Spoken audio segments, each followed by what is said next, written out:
This week we will discuss about some economic issues from September 22 to September 28. I have taken 4 important articles for this week. The first one is related to increasing trade deficit with respect to India, and the second one is related to our NBFC sector, non-banking financial companies remains resilient under scale-based regulations. It is nothing but our RBI's regulations గురించి అని చెప్పొచ్చు. Third one, the minerals security finance network. రీసెంట్గా India ఇందులో membership join అవ్వడం వల్ల ఈ news కూడా important మనకి. And fourth one is on the pitfalls of estimating GDP. ఈ జీడిపి నెంబర్స్ గురించి ఎస్టిమేషన్లో government of India has introduced GST డేటాను కూడా యూజ్ చేయాలని అనుకుంటుంది. So what are the issues in this context మనం డిస్కస్ చేసుకోవచ్చు. Let's start with first article. The first article is regarding India's trade deficit. So first we need to understand about what is trade deficit. So trade deficit అనేది మనకి whenever we are importing more and exporting less, ఇటువంటి కాంటెక్స్ట్లో మనకి trade deficit అనేది అక్కర్ అవుతుంది. This is the primary reason for trade deficit. India లాంటి కేసెస్లో most of the imports energy security కోసం మనం ఇంపోర్ట్ చేసుకుంటూ ఉంటాం. సో పర్టికులర్లీ ఈ article is regarding to India and China, and it also relevant for other countries also. So ఇక్కడ మనకి ఈ ట్రేడ్ డెఫిసిట్ అనేది ఎస్పెషల్లీ హై ఇంపోర్ట్స్ ఉండడం వల్ల, అలాగే లెస్ ఎక్స్పోర్ట్స్ ఉండడం వల్ల ఈ ట్రేడ్ డెఫిసిట్ అనేది ఉంటుంది.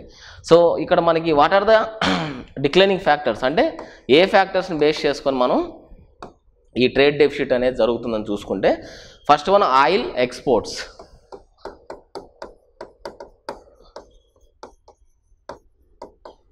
సో ఇండియాలోకి మనం raw or crude oil import చేసుకుంటాం,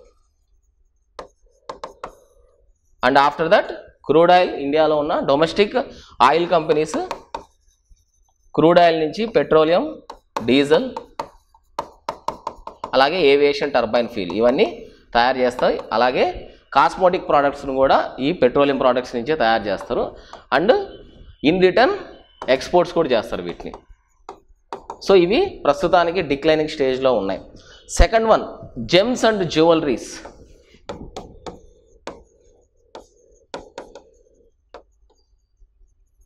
so especially from Gujarat region diamonds కానీ లేదంటే జ్యువెలరీ కానీ ఇండియా నుంచి ఎక్స్పోర్ట్స్ వెళ్ళే జెమ్స్ అండ్ జ్యువెలరీస్ కూడా మనకి ఎక్స్పోర్ట్స్ తక్కువ ఉన్నాయి. And next one is pharmaceuticals and electronics. Third one, pharmaceuticals and electronics. So these are the some declining exports. అలాగే ఇక్కడ one more important aspect regarding our exports ఎందుకు వీక్గా ఉన్నాయంటే, బికాస్ చైనాస్ ఎకనామిక్ స్లోడౌన్ లేదా China's economic growth అనేది declining స్టేజ్లో ఉంది. So obviously whenever any country faces economic decline, demand for goods and services will be comparatively less. So కంపారిటివ్గా India నుంచి export చేసే ప్రోడక్ట్స్ చైనాకి ఎస్పెషల్లీ, అంటే ఇక్కడ చైనాలో కూడా మోస్ట్ ఆఫ్ ద టైం ఇప్పుడు రియల్ ఎస్టేట్ సెక్టార్స్ కూడా ఫేసింగ్ ఇష్యూస్. సో ఇండియా నుంచి మనం ఎక్స్పోర్ట్ చేసే ప్రోడక్ట్స్ ఏమేం ప్రోడక్ట్స్ ఉన్నాయి? Mostly steel, cement. సో ఇవన్నీ some of the products that we are exporting from India to China. So obviously domestic Chinaలో demand లేదు India products. At the same time there economic growth is also suffering. So ఈ reason మీద India నుంచి exports చైనాకి చాలా తక్కువగా ఉన్నాయి. అలాగే another important, gold imports. So రీసెంట్గా బడ్జెట్లో కూడా గోల్డ్ ఇంపోర్ట్స్ మీద డ్యూటీ రెడ్యూస్ చేయడం జరిగింది. Because of that reason gold imports అనేటివి ఇండియాలోకి ఎక్కువగా ఇంపోర్ట్స్ రావడం జరుగుతున్నాయి. ఎందుకు రీజన్ అంటే festive reason is one of the cause. So మనకి ఫెస్టివ్ రీజన్ నడుస్తుంది కాబట్టి ఇండియాలోకి ఇంపోర్ట్స్ ఎస్పెషల్లీ గోల్డ్ ఇంపోర్ట్స్ అనేటివి ఇంప్రూవ్ అవుతున్నాయి. సో ఇది కూడా world gold council based out of UK ఇది ఇచ్చిన రిపోర్ట్ ప్రకారం ఇండియాలో net importing of gold is increasing. And next one is declining in oil imports.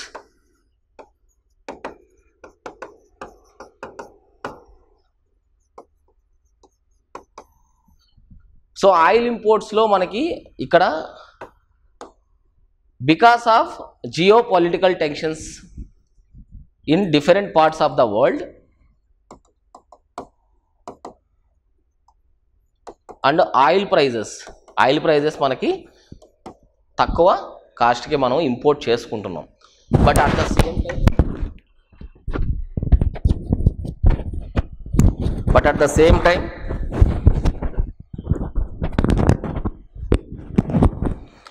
The same time exports మనం India నుంచి ఎక్కువగా చేయలేకున్నాం. That is the main issue. అయితే what is the implications, మనకి ఇక్కడ డిస్కస్ చేసుకోవాల్సిన విషయం ఏంటంటే implications on Indian economy.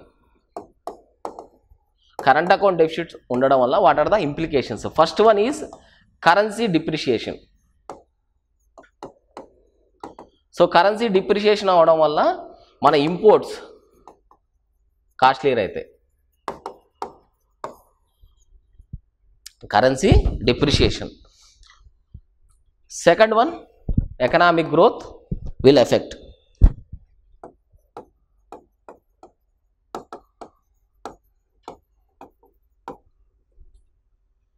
So obviously మన ఇంపోర్ట్స్ ఎప్పుడైతే కాస్ట్లీర్ అవుతాయో డొమెస్టిక్ ఇండస్ట్రీస్ని మనం ప్రమోట్ చేసుకోవాల్సి వస్తుంది.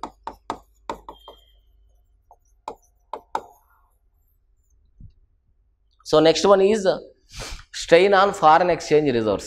So obviously whenever there is a current account deficits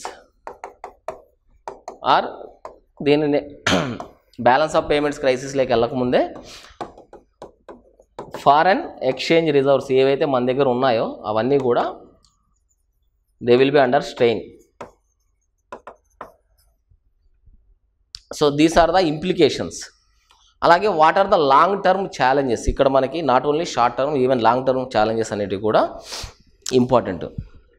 so long term ఛాలెంజెస్లో first one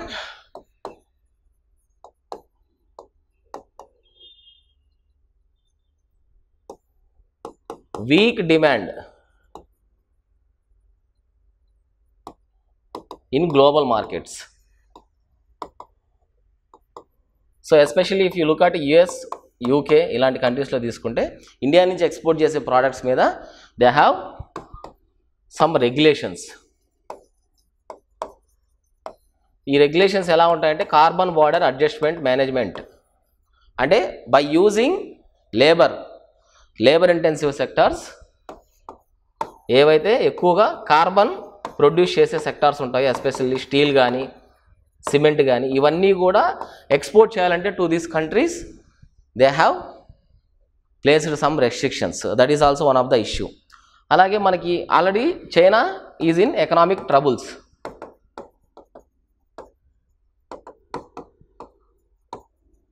so along with its troubles, let suppose if China wants to export to non US countries, అంటే apart from US already there is a currency war or trade war between USA and China since from last 10 years. So obviously what China will do, they will simply dump their products into the Indian markets in longer run. So Indian markets already domestic ga A products తయారు చేస్తున్నాయో ఆ products అన్నీ కూడా మార్కెట్లో exit అయిపోయే chances ఉంది. That is also long term sequence. Already ఈ trade barriers అనేది మనం డిస్కస్ చేసాం. Third one, trade barriers and regulations. So what is the way forward for India to have less current account deficit. Current account deficit తగ్గించుకోవడానికి what is the way forward? First one is self reliance. అంటే domestic ఇండస్ట్రీస్ని encourage చేయాలి to produce goods and services. So దీనికోసం Atmanirbhar Bharat Yojana or else PLI scheme, productive linked incentive scheme అనే దాన్ని కూడా మనం ఎఫిషియెంట్గా యూజ్ చేసుకోవచ్చు. Second one, non essential imports ఏవైతే ఉన్నాయో అవన్నీ కూడా రెడ్యూస్ చేసుకోవాలి. ఈ కేసులో మనం గోల్డ్ అని చెప్పొచ్చు. సో గోల్డ్ ప్రైజెస్ ఎందుకు ఇంత హైక్ అవుతాయంటే gold is a very limited resource.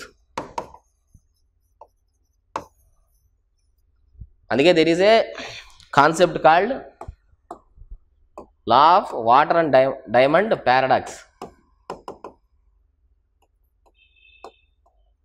What is this law of diamond and paradox? So water is essential for life and అబండెంట్గా దొరుకుతుంది కాబట్టి తక్కువ కాస్ట్కే we will get it. But what about the diamonds? Diamonds అనేటివి not necessary, but even though they are very scarce materials. అందుకే ఇవి మనకి cost ఎక్కువ ఉంటాయి. అంటే availability of material is very less. So ఈ కాంటెక్స్ట్లో కూడా మనం సెల్ఫ్ రిలయన్స్ అలాగే నాన్ ఎసెన్షియల్ గూడ్స్ ఏవైతే ఉన్నాయో వాటిని తగ్గించుకోవాలి. అలాగే బూస్టింగ్ ఎక్స్పోర్ట్స్. సో ఈ ఎక్స్పోర్ట్స్ కాంపిటేటివ్నెస్ మనకు పెరగాలంటే obviously we need to focus on technology. అలాగే క్యాపిటల్ టు అవుట్పుట్ రేషియో కూడా మనం రెడ్యూస్ చేసుకోవాలి. క్యాపిటల్ టు అవుట్పుట్ రేషియో అంటే వన్ ప్రోడక్ట్ మనం తయారు చేయడానికి లెట్ సపోజ్ 10 రూపీస్ ఖర్చు అవుతుంది అనుకోండి, దాన్ని 5 రూపీస్కి, అంటే ఎంత ఎఫిషియెంట్గా నువ్వు గూడ్స్ అండ్ సర్వీసెస్ని యూజ్ చేసుకోగలుగుతున్నావు. ఎఫిషియన్సీ మ్యాటర్స్ ఇక్కడ. వెదర్ మీరు క్యాపిటల్ ఇంటెన్సివ్ సెక్టార్స్ని యూజ్ చేస్తారా లేదంటే లేబర్ ఇంటెన్సివ్ సెక్టార్స్ని యూజ్ చేస్తారా అనేది that's up to you. But capital to output ratio అనేది రెడ్యూస్ చేసుకుంటే that is also one of the best suggestion for India's current account deficit. అలాగే మనకి బై 2030 లోపల $1 trillion ఎక్స్పోర్ట్స్ ఉండాలని India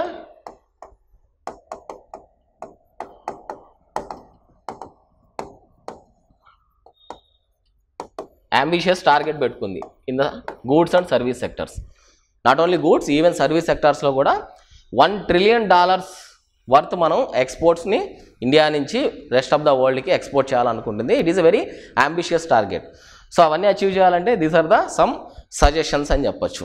that is the first article related to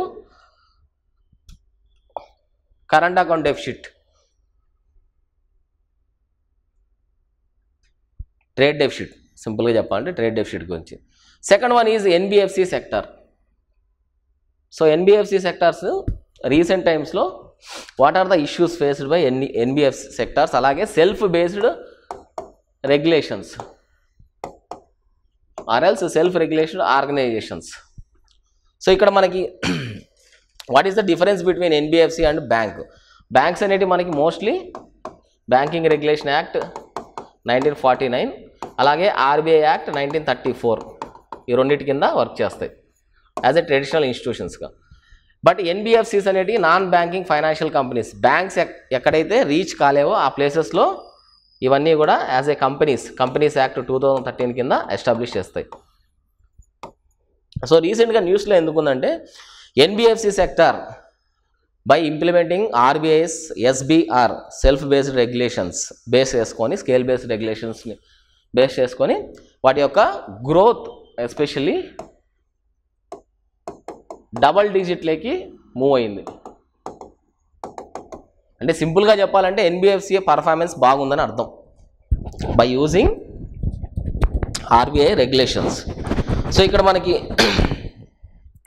according to given data improved asset quality, they have improved their asset quality. So asset క్వాలిటీని improve చేసుకోవడం అంటే meaning ఏంటి? It is nothing but reducing hour gross non performing assets.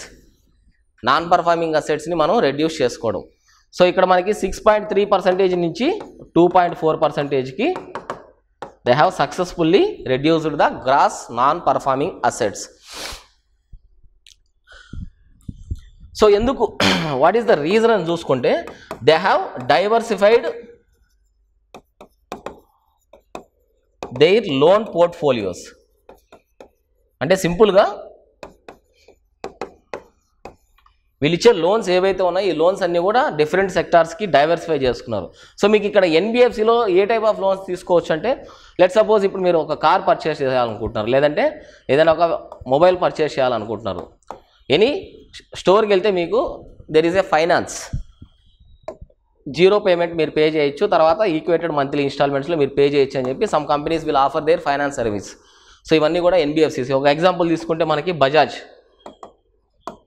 Bajaj Finserv ఉంది, ఆర్ఎల్స్ Tata capital ఉంది. So వీటికి డైరెక్ట్గా banks licence లేవు, but they are operated as a NBFCs. So ఇక్కడ డిఫరెంట్ టైప్స్ ఆఫ్ లోన్ పోర్ట్ఫోలియోస్కి వీళ్ళు మూవ్ అవ్వడం వల్ల they have achieved a double digit growth. So అది వన్ ఇంపార్టెంట్ అప్డేట్. అలాగే they have improved their profitability.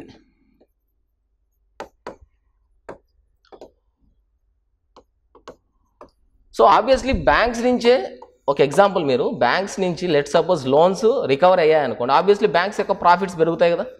So in a similar way, without any hair cut అంటే hair cut అంటే లోన్స్ని adjustment చేసుకోవడం. మీరు ఒక 1 lakh లోన్ తీసుకున్నారు అనుకోండి, రీపే చేయలేకపోతే banks what they will do, they will simply hair get some portion of loans. Let suppose 60,000కో 50,000కో వాళ్ళు సెటిల్మెంట్ చేస్తారు. ఈ సెటిల్మెంట్ ద్వారా మీరు లోన్స్ సెటిల్ చేసుకోవచ్చు, but the problem is in future you do not get any loans. But ఇక్కడ NBFC కేసులో అటువంటి situations most of the times ఏవి ఇంకర్ కాలేదు కాబట్టి they have been successfully running as a profitable business అని చెప్పచ్చు. So ఇక్కడ వాట్ ఆర్ ద రెగ్యులేషన్స్, ఇక్కడ వీళ్ళు ఏ రెగ్యులేషన్స్ ఫాలో అవుతున్నారు? రెగ్యులేషన్స్లో first one SBR, second one PCA framework అంటే nothing but prompt corrective action. So banks యొక్క ఎన్పిఎస్ ఎప్పుడైనా కూడా ఆర్ఎల్స్ గవర్నమెంట్ ఆఫ్ ఇండియాకి సంబంధించిన ఎంటిటీస్, ఇక్కడ మనకి ఎన్బిఎఫ్సిస్లో గవర్నమెంట్ ఓన్డ్ ఎన్బిఎఫ్సిస్ కూడా ఉంటాయి. So when ever there is any government owned NBFCs, obviously RBI will take care of that NBFCs.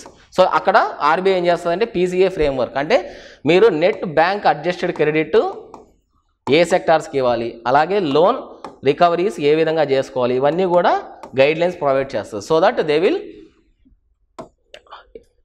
Not incur heavy expenses.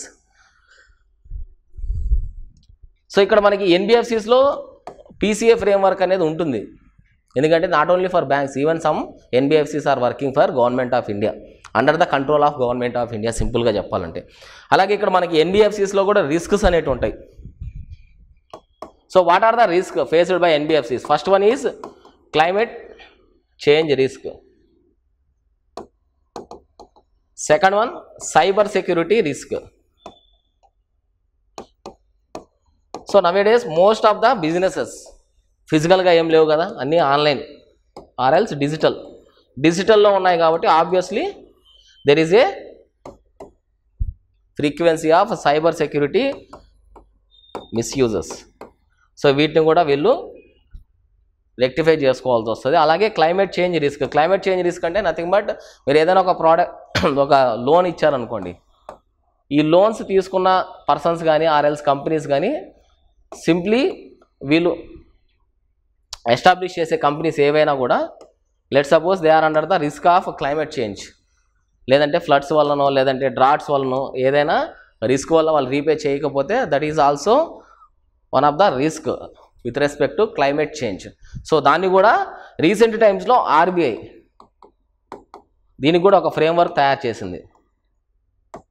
whenever we are giving out any loans, please be cautious about climate change induced risk. Simple ga cheppalante climate change induced risk.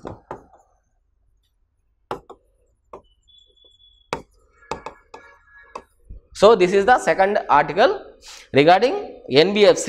NBFCs enduku profit lo unnai, what are the self based regulation. Next, third one is India joins US led mineral security network to secure critical minerals.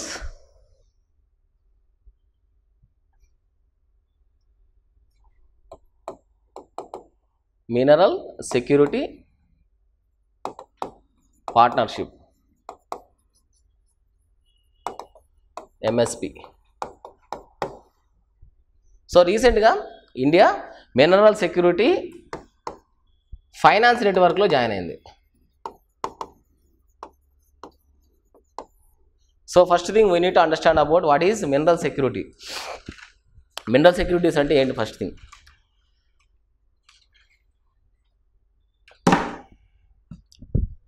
So ఇక్కడ it is a US led global security.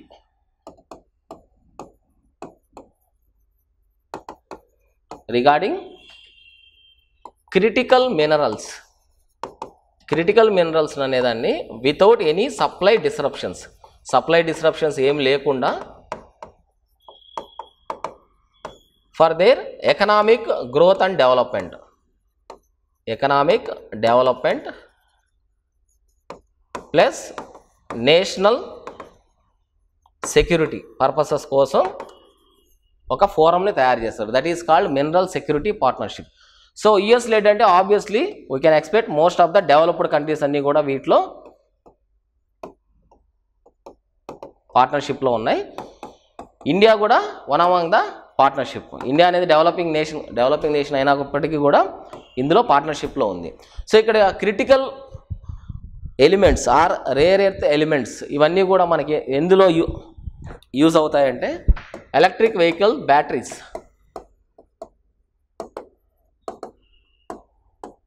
తర్వాత semiconductors. ఇండియాలో India semiconductor mission అనే దాన్ని కూడా launch చేసాం last year. So obviously we need semiconductors for our electronics and electrical equipments. అలాగే EV batteries. ఈ EV batteries అనేటివి towards the green energy అంటే రెన్యూబుల్ ఎనర్జీ సోర్సెస్లోకి మనం కన్వర్ట్ అవ్వడానికి 2070 మనం టార్గెట్ పెట్టుకున్నాం.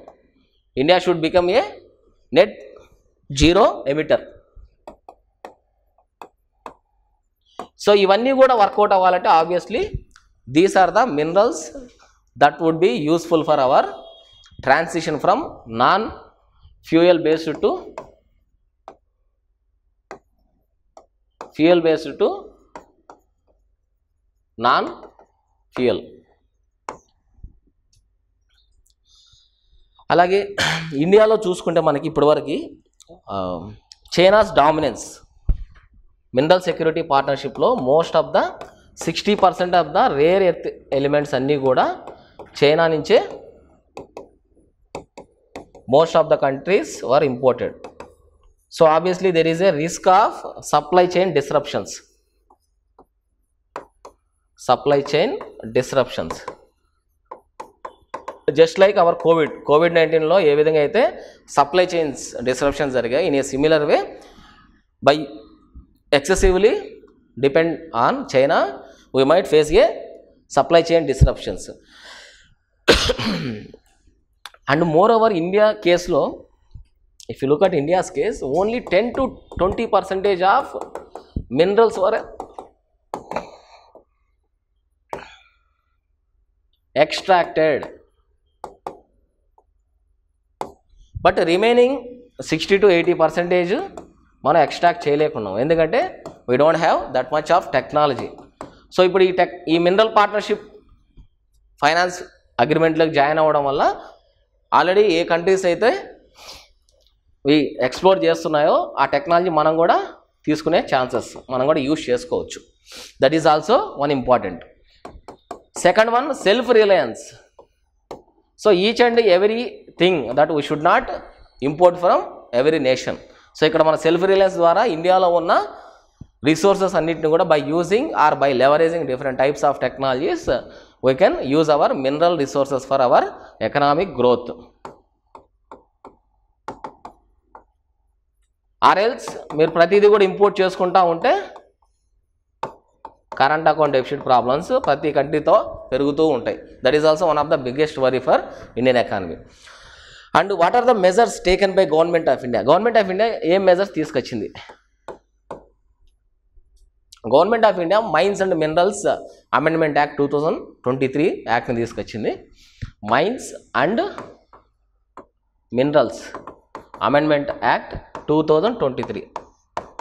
సో ఈ యాక్ట్ ప్రకారం mining concessions for 24 critical minerals, 24 critical minerals వాటికి పర్మిషన్ కూడా ఇవ్వడం జరిగింది. ఇక్కడ one more important issue is private participation. Private sector participation కూడా ఇందులో ఇన్వాల్వ్ చేశారు. ఓన్లీ గవర్నమెంట్ దగ్గరే రిసోర్సెస్ ఉండవు ఎక్స్ట్రాక్ట్ చేయడానికి లేదంటే ప్రాసెస్ చేయడానికి. Obviously they will rope in private players, public private partnership అనుకోవచ్చు సింపుల్గా. సో దాన్ని కూడా యూజ్ చేసుకొని లెవరేజ్ చేసుకొని మనం వీటిని క్రిటికల్ మినరల్స్ని అనేటిని ఎక్స్ట్రాక్ట్ చేయొచ్చు. నెక్స్ట్ అలాగే పార్ట్నర్షిప్ విత్ ఆస్ట్రేలియా. ఆస్ట్రేలియాతో కూడా మనకి పార్ట్నర్షిప్ ఉంది.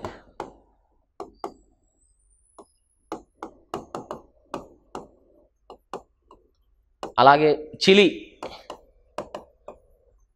మనకి ఏబీసీ ట్రయాంగిల్ అని ఉంటుంది సౌత్ అమెరికాలో. అర్జెంటీనా, బొలీవియా, చిలీ, దీన్నే లిథియం ట్రయాంగిల్ అని కూడా పిలుస్తారు.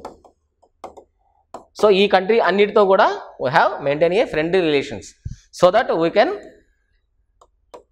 Take the advantage of lithium. Lithium ion batteries కూడా మనకి one of the important source for battery energy systems. అలాగే ఆస్ట్రేలియాతో కూడా సేమ్ మినరల్స్తో మనకి అగ్రిమెంట్ ఉంది. అలాగే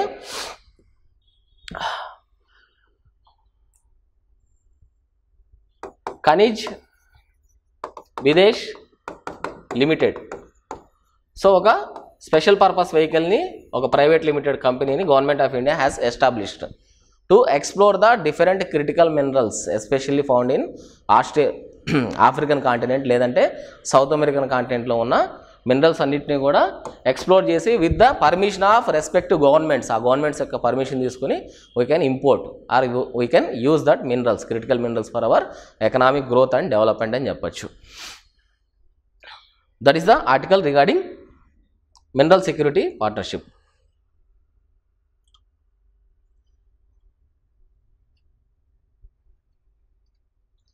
Next one on the pitfalls of estimating GDP.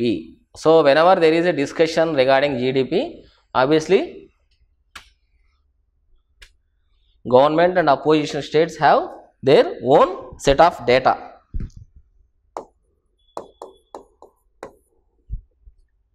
So ఇక్కడ జీడిపి అనేది మనకి most of the important parameter for hour total economic health గురించి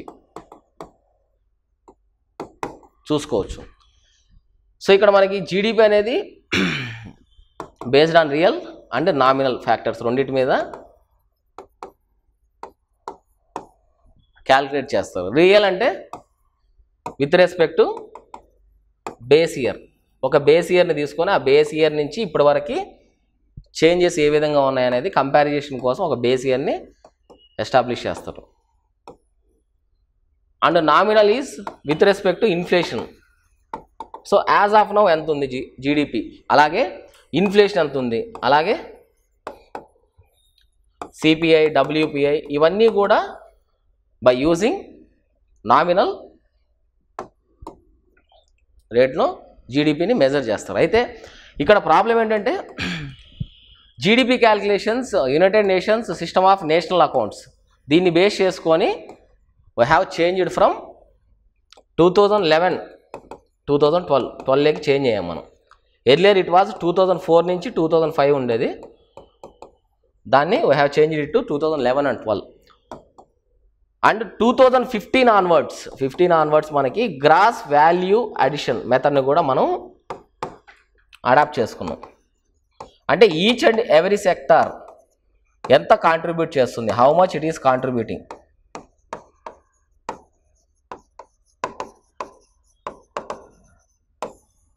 దాన్ని బేస్ చేసుకొని గ్రాస్ వాల్యూ అడిషన్ అనేది మనం మెజర్ చేయాల్సి వస్తుంది. సో ఇక్కడ మనకి ministry of statistics and programme implementation అనేది one of the implementation body for taking the regular exercise of GDP calculations. So ఇప్పుడు రీసెంట్గా ఉన్న డిబేట్ ఏంటంటే జీడిపి ఎస్టిమేషన్స్లో ఆల్రెడీ మనం మినిస్ట్రీ ఆఫ్ కార్పొరేట్ అఫైర్స్ 21 డేటాబేస్ని యూజ్ చేస్తున్నాం. దీంతో పాటు జిఎస్టీ క్యాల్కులేషన్స్ను కూడా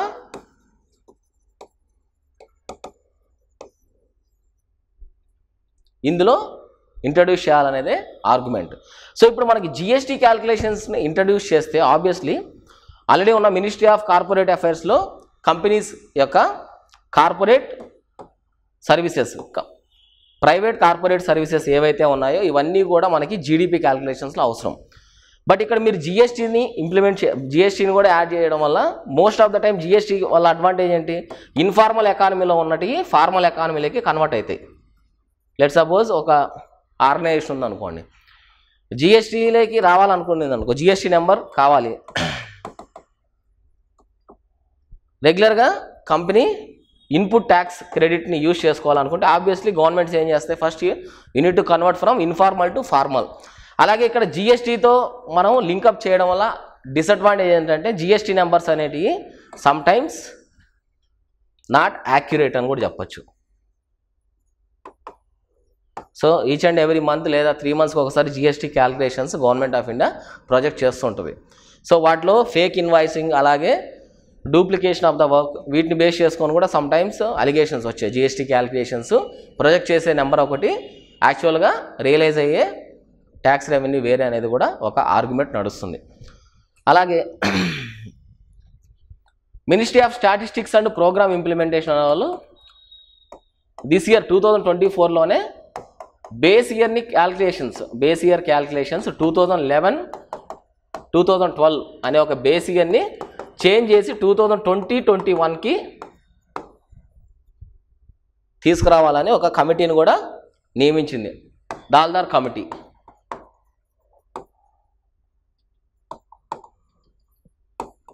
ఇది ఒక 26 members కమిటీ. సో ఈ కమిటీ ఇచ్చే రికమెండేషన్స్ బేస్ చేసుకొని ministry of statistics and programme implementation base ఇయర్ని చేంజ్ చేయాలనేది ఒక ప్రైమరీ ఆర్గ్యుమెంట్. అలాగే same committee was tasked with WPI నుంచి పీపీఐలోకి కూడా చేంజ్ అవ్వాలి మనము, అంటే హోల్సేల్ ప్రైస్ ఇండెక్స్ నుంచి ప్రొడ్యూసర్స్ ప్రైస్ ఇండెక్స్లోకి చేంజ్ అవ్వాలి. ఈ ప్రొడ్యూసర్స్ ప్రైస్ ఇండెక్స్ అనేది మోస్ట్ ఆఫ్ ద డెవలప్డ్ కంట్రీస్లో అడాప్ట్ చేసుకుంటారు. సో ఇండియాలో మనకి ఇప్పటివరకు సిపిఐ అలాగే డబ్ల్యూపీఐ ఉంది. సో డబ్ల్యూపీఐలో మనం సర్వీసెస్ని ఇంక్లూడ్ చేయం, సిపిఐలో గూడ్స్ అండ్ సర్వీసెస్ రెండు కూడా ఇంక్లూడ్ చేస్తాం. ఈ సిపిఐ అనేది ఏంటంటే మనం యాజ్ ఏ కన్జ్యూమర్గా how much we are paying for purchasing any good or service అనేది ఇక్కడ మనం క్యాలిక్యులేట్ చేస్తాం. హోల్సేల్ ప్రైస్ ఇండెక్స్లో ఇది హోల్సేల్ మార్కెట్లో పర్సన్స్ ఎవరైతే హోల్సేల్ మార్కెట్లో ఉంటారో కంపెనీస్ ఆర్ ఫర్మ్స్ వాళ్ళకి ఎంత ప్రైస్కి ప్రోడక్ట్స్ అనేవి వస్తున్నాయి వీటిని బేస్ చేసుకొని ఈ హోల్సేల్ ప్రైస్ ఇండెక్స్ అనేది ఉంటుంది. అయితే ఈ హోల్సేల్ ప్రైస్ ఇండెక్స్లో వన్ ఆఫ్ ద డిసడ్వాంటేజ్ ఏంటంటే సర్వీస్ సెక్టర్ ఇక్కడ మనకి కాంట్రిబ్యూషన్ ఉండదు. ఇండియా కేసులో 50-55% ఆఫ్ జీడిపికి కాంట్రిబ్యూట్ చేసే సర్వీస్ సెక్టర్సే. ఈ సర్వీస్ సెక్టర్ దీంట్లో లేదు. It is also one of the reason why this committee wants to move from PPI, WPI నుంచి పీపీఐ వరకు. ఈ కమిటీ చెప్పే ఇంకొక రికమెండేషన్ కూడా ఏంటంటే బై కీపింగ్ 2011 and 2012 సేమ్ ఇయర్ని బేస్ చేసుకొని విత్ సర్వీసెస్ వితౌట్ సర్వీసెస్ రెండు కాంపోనెంట్స్ తీసుకోవాలి. సో విత్ సర్వీసెస్తో ఒక పీపీఐ అనేదాన్ని లాంచ్ చేయాలి, తర్వాత వితౌట్ సర్వీసెస్తో ఒక పీపీఐ అనేదాన్ని లాంచ్ చేయాలి. అంటే ప్రొడ్యూసర్స్ ప్రైస్ ఇండెక్స్ ఎప్పుడైతే స్టేబుల్గా ఉంటుంది అంటే డేటా అక్యుములేషన్ అనేది స్టేబుల్గా ఉంది అని ఎప్పుడైతే అనిపిస్తుందో దాని తర్వాత we need to shift it from 2011-12 నుంచి 2020-21 వరకు మనం చేంజ్ చేసుకోవచ్చు అని ఈ కమిటీ రికమెండేషన్స్ కూడా చెప్తున్నాయి. So one more problem with this year is 2020-21 ఇవి కోవిడ్ ఇయర్స్. 2019 తర్వాత నుంచి 21 వరకు ఆల్మోస్ట్ కోవిడ్ ఇయర్సే ఉన్నాయి.